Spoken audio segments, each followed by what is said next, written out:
എല്ലാവർക്കും ബയോമെക്കിലേക്ക് വീണ്ടും ആർദ്രമായ സ്വാഗതം. എല്ലാവരും സുഖമാണെന്ന് തന്നെ വിചാരിക്കുന്നു.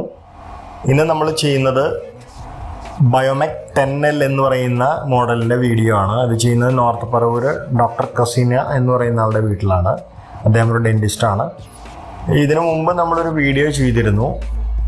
ബയോമെക് 10L വെച്ചിട്ട് തന്നെ നമ്മളെല്ലാ മോഡലിൻ്റെയും ഒരു എക്സ്പ്ലനേറ്ററി വീഡിയോ ആയിരുന്നു അത് കാണാത്തവരുണ്ടെങ്കിൽ തീർച്ചയായിട്ടും മിസ് ചെയ്യരുത്. അതിൻ്റെ ലിങ്ക് ഞാൻ മുകളിൽ കൊടുക്കുന്നുണ്ട്, തീർച്ചയായിട്ടും കാണണം. അത് ബയോഗ്യാസ് എങ്ങനെ ഉപയോഗിക്കണം, എന്തൊക്കെയാണ് അതിൻ്റെ മെയിൻ്റനൻസ്, അതിനെക്കുറിച്ചുള്ളൊരു ഡീറ്റെയിൽഡ് വീഡിയോ ആണ്. 13 മിനിറ്റാണുള്ളത്. സ്കിപ്പ് ചെയ്യാതെ കാണണമെന്ന് തന്നെ ഞാൻ അഭ്യർത്ഥിക്കുകയാണ്. അപ്പോൾ എന്തായാലും ഇന്നത്തെ വീഡിയോയിലേക്ക് കിടക്കാം. ഇന്ന് കസ്റ്റമറുടെ അടുത്ത് നിന്ന് വരുന്ന 2-3 ഫീഡ്ബാക്കിൻ്റെ കുറച്ചൊരു പ്ലേസാണ്, അതിൻ്റെ വീഡിയോ ആണ്. എന്തായാലും ഇൻസ്റ്റലേഷൻ പ്ലസ് ഈ ഓഡിയോ കേൾക്കാം. സ്കിപ്പ് ചെയ്യാതെ കാണുമെന്ന് തന്നെ പ്രതീക്ഷിക്കുന്നു. പോകാം വീഡിയോയിലേക്ക്. ഈ കൂടുതൽ വരുന്ന ഫീഡ്ബാക്കിൽ ഒന്ന് വരുന്നത് സ്ലറി പുറത്തോട്ട് വരാനുള്ള ബുദ്ധിമുട്ടാണ്. അതായത് വേസ്റ്റിൻ്റെ അവിടെ വേസ്റ്റ് ഫീഡർ അല്ലെങ്കിൽ ഇല്ലറ്റ് അവിടെ വേസ്റ്റ് കെട്ടിക്കിടന്ന് ഇങ്ങനെ പൊന്തി വരുന്ന ഒരു കംപ്ലൈൻ്റ് ആണ് മൊത്തത്തിൽ വരുന്ന ഒരു പ്രശ്നം. ശരിക്കും ഇതൊരു കംപ്ലൈൻറ്റ് പ്ലാന്റിൻ്റെ ഭാഗത്തുനിന്ന് വരുന്നതിന് 95% കാരണക്കാർ കസ്റ്റമേഴ്സാണ്. ഇതൊരു ബ്ലെയിമിങ് വീഡിയോ അല്ല, എന്നിരുന്നാലും ഞാനത് പറയട്ടെ. നമ്മളിടുന്ന വേസ്റ്റിനെ അല്ലെങ്കിൽ നമ്മൾ എങ്ങനെയാണോ പ്ലാന്റിനെ ട്രീറ്റ് ചെയ്യുന്നത് അതിനോട് അടിസ്ഥാനപ്പെടുത്തിക്കൊണ്ടാണ് അത് സ്ലറി വരുന്ന ആ ഒരു ഇതും അതേപോലെ തന്നെ ഗ്യാസ് പ്രൊഡക്ഷനും ബേസ് ചെയ്തിരിക്കുന്നത്. ഇതിൽ നമ്മൾ വേസ്റ്റ് ഇടുന്ന സമയത്ത് സ്ലറി വരുന്നില്ല എന്നുണ്ടെങ്കിൽ ഒരു കാരണം നമ്മളിടുന്ന വേസ്റ്റ് വെള്ളം ആദ്യം ഊർന്നു പോയി വേസ്റ്റ് അവിടെ തങ്ങി നിൽക്കുന്നതായിരിക്കാം, അല്ലെങ്കിൽ ഇല്ലറ്റിൽ എന്തെങ്കിലും തടഞ്ഞിട്ടുള്ള എന്തെങ്കിലും ബ്ലോക്കുകളായിരിക്കാം, സ്ലറിയുടെ അവിടെയുള്ള ബ്ലോക്കുകളായിരിക്കാം.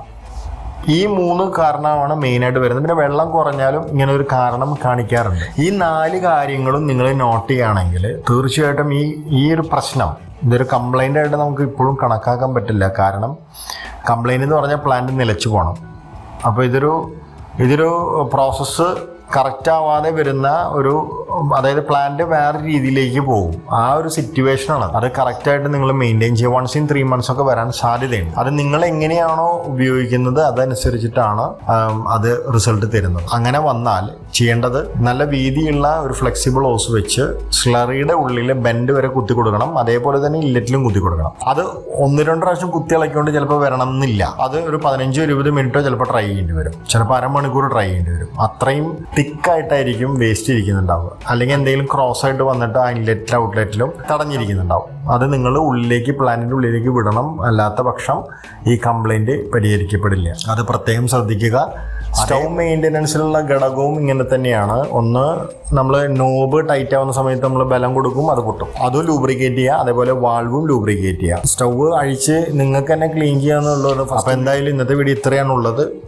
സ്കിപ്പ് ചെയ്ത് കണ്ടതിന് ആദ്യം നന്ദി പറയുന്നു. അതേപോലെ തന്നെ ഞങ്ങളുടെ വീഡിയോ എല്ലാവരും ഷെയർ ചെയ്ത് കൊടുക്കുക. ഷെയറിങ് മാത്രമാണ് ഞാൻ വീഡിയോയിൽ കാണാത്തത്. അത് പരമാവധി ചെയ്ത് ഞങ്ങളെ സപ്പോർട്ട് ചെയ്യണം, സബ്സ്ക്രൈബ് ചെയ്യണം. എന്തെങ്കിലും കമൻറ്റുകൾ ഉണ്ടെങ്കിൽ നിങ്ങൾ തീർച്ചയായിട്ടും അത് ഇടാനായിട്ട് മടിക്കരുത്. അതേപോലെ തന്നെ ഞങ്ങളുടെ സബ്സ്ക്രൈബേഴ്സ് ഇപ്പോൾ ഏകദേശം 1200 ആയിട്ടുണ്ട്. അതിന് ഞാൻ വളരെയധികം നന്ദി രേഖപ്പെടുത്തും. ഓക്കെ, അപ്പോൾ അടുത്തൊരു വീഡിയോയിൽ കാണുമ്പോഴേക്കും ഗുഡ് ബൈ.